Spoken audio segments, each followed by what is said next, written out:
and if we have it, withdraw it and move it somewhere else. We have screens for armaments. We have screens for guns. We most recently have a screen for-profit prisons. We were the first school to divest from fossil fuels way back in 2014. And so this is just a continuation of what has been a long policy of trying our best to bring our values, our core mission, and our conscience to bear on how we invest our money. So those screens go in place, and it stops investments going forward and begins to work on divesting going backwards. And have you spoken to the Columbia and Barnard presidents? I believe both staffs have had no confidence votes in their presidents. Yes. So I know both of them. I have... Because you're affiliated, right? What is your relationship? So we're affiliated in that we have a long-standing friendly relationship with Columbia, but we're actually a completely separate entity. We have our own board, our own endowment. So we're different from, for instance, Barnard and Teachers College. Most of my communications have been directly to the union community, but I've been very clear in expressing alarm, and in the most recent case of the police basically takeover of Morningside Heights and the violent decampment and breaking into the admissions building, I was there to witness that, and I publicly, adamantly condemned those actions. So that is writing to the union community about my position on the many union students have been part of the encampment and part of those actions, and we have refused to take action against them for their actions. And Dr. Jones, even before the encampments, not only Columbia and Barnard, but many universities around the country had been clamping down on student protests, overnight changing their rules and regulations, requiring permission beforehand to even have a rally, suspending student organizations like Jewish Voices for Peace and Students for Justice in Palestine. What is your sense of the message that these university authorities sent to the students in the months before the encampment? Yes, those policies suddenly sprung to life. Initially, they were presented as if they had been long-standing, but they weren't. And very early, the message got out that this is not a place where your voice can be heard. And don't even try telling students they have to give 2 weeks notice for a protest. As an activist my whole life, I can't remember when we ever knew 2 weeks in advance when we were going to have a protest. So it was a setup from the beginning to create the foundation for taking the kinds of actions that they have. Well, we want to thank you for being with us, the Reverend Dr. Serene Jones, president of Union Theological among jailed immigrants. Earlier this year, a 61-year-old man from Trinidad and Tobago was found unresponsive after he was held in solitary confinement for at least 811 consecutive days at the Northwest Detention Center in Tacoma, Washington, run by the private prison company Geo Group, believed Charles Leo Daniel died of suicide. An immigrant from El Salvador named Christian Dueñas described to immigrant rights activist Maru Mora Villalpando how he witnessed authorities retrieve Daniel's body. When the alarm went off at around 10:45 a.m., I was in the library and I was told that someone in solitary confinement was found unresponsive. I was brought back to my cell at around 11:30 a.m. and I saw a lot of people running around everywhere. The police arrived and the fire department. I saw that a man who was black appeared as if he had hung himself. Did you see him? I saw him as he was being taken out. For more, we're joined by Silky Shah, Executive Director of Detention Watch Network and the author of a new book just out. It's called Unbuild Walls, Why Immigrant Justice Needs Abolition. Silky, welcome back to Democracy Now! I want to take on all the new issues, the directives that President Biden is issuing and what's happening in the ICE jails and the amount of money they're getting. But I want to start with your thesis in Unbuild Walls, Why Immigrant Justice Needs Abolition. Why? And what does abolition mean? And how are you linking it to? That's what's really new in this book. How you're linking it to the whole immigration industrial complex. West Indian. Thanks so much. It's so wonderful to be here. I think in so many ways what this book is trying to do is debunk the idea that immigration is a public safety issue. And in fact, so much of the conversation becomes about a moral panic around immigration and around, what's people coming to the border, when in actuality, what's happening is that there's mass social inequality in the U.S. and immigrants become a scapegoat. And so the conversation becomes about public safety and criminalization and border militarization and ways to deter, when actually immigration is about family relationships. It's about labor. It's, of course, about seeking refuge. And what I'm trying to do is say, let's stop that frame so that we can actually get to the core of the issue. And what does abolition mean? Abolition, for me, I think it's, I think in 2020, so many people sort of started to understand it as a goal. And what I'm trying to say with this book is actually we need to embrace abolition, partly because we need a lens. And, for so many years, I worked on this issue. I came to Detention Watch Network in 2009 when Obama had just taken office. And what we saw is through all these reforms, actually detention and deportation went up. And we had some of the highest levels. Obama, of course, was coined deporter-in-chief. And it was those reforms that actually made the system more efficient and effective at targeting people and brought the numbers up. It actually led to even more use of the private prison industry to try to improve conditions. And so reformist tactics led to the system getting worse. And I think abolition helps us not just vision where we want to go, but really actually helps us understand and gives us a lens by which we can call for changes to the system.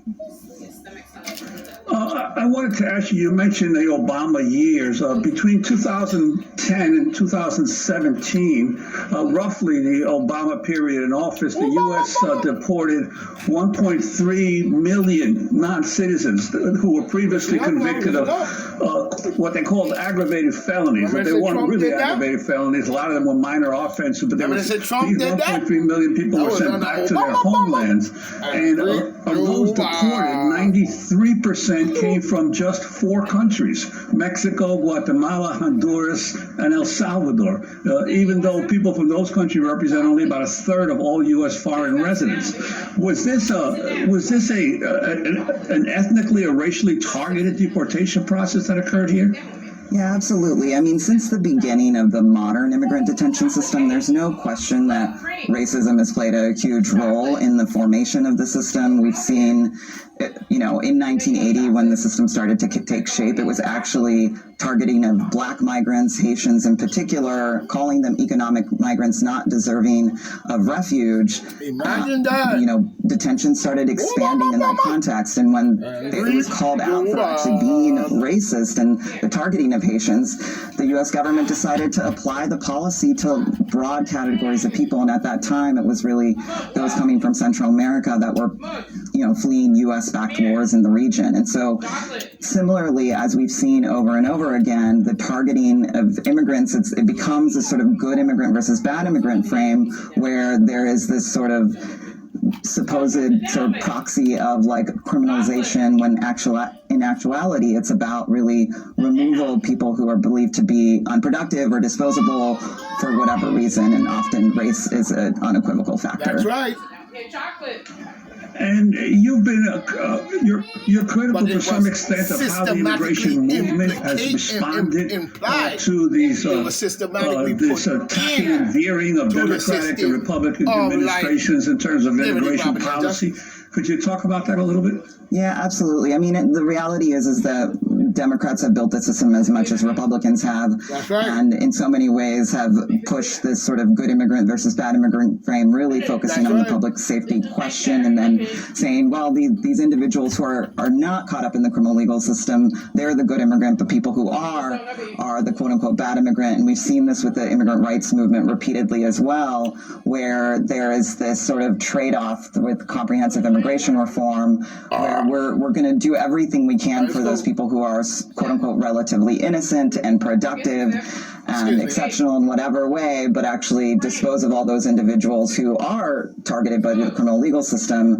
And that has unfortunately only just ceded more and more ground to the Republicans and moved the whole conversation to the right. So now we see for years and years the trade-off was mass legalization for more border militarization and criminalization. And what we've seen over the last 6 months or so is actually legalization isn't even on the table. Because And Democrats, both the Democrats and Republicans are just saying, no, we just want more border militarization, and now these changes to asylum and border policy. into the community. You write in Unbuild Walls, I often look back at the summer of 2018 as a missed opportunity for the immigrant justice movement to advance a vision for immigration that didn't include detention and deportation. In 2018, the Pulitzer Prize-winning news outlet ProPublica released audio from inside a U.S. Customs and Border Protection detention facility in which migrant children estimated between the ages of 4 and 10 are heard crying "Mama" and "Papi" after being separated from their parents. So, warning, the audio, to say the least, is disturbing.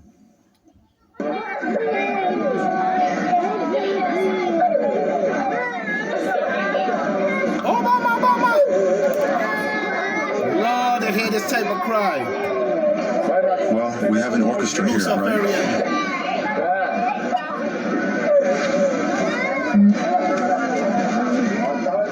What we're missing is a conductor. In another part of the audio, the Border Patrol agents heard joking in Spanish, where we have an orchestra here. What's missing is a conductor. So talk about what you think could have happened. Of course, this was during President Trump's time. It was so highlighted to show the Trump administration's inhumanity separating children. But talk about what has happened since and what you feel needs to happen. What gives you hope?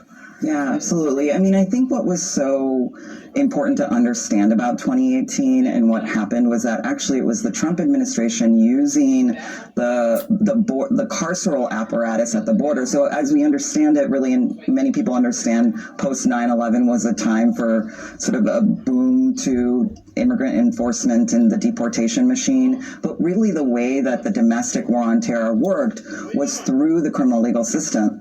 And so we had more and more prosecutions at the border, and that system was being built up by Bush and then Obama, and then it was handed over to Trump. And that was actually the system that was at the border through the Department of Justice, through, U.S. attorneys, and beyond just ICE, actually, where we saw families being separated, immigrant parents being prosecuted and being put in U.S. Marshals jails, and their kids being shipped off to detention camps and shelters.